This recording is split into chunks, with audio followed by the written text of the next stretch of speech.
Hi and welcome to this series of learning game development in D programming language.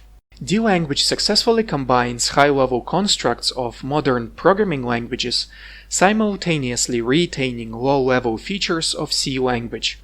Therefore, in my opinion, D is a perfect fit for game development.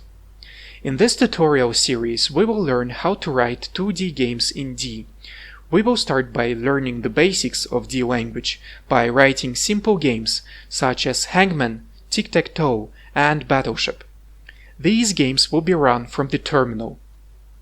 Once we get comfortable with the language, we will start making 2D games using Raylib graphics library.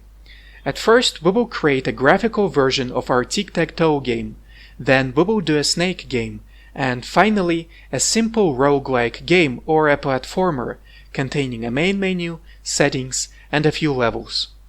You will need a DMD compiler, dub package manager, and any text editor. In the next video, I will show you how to install each of the software. Have a nice day!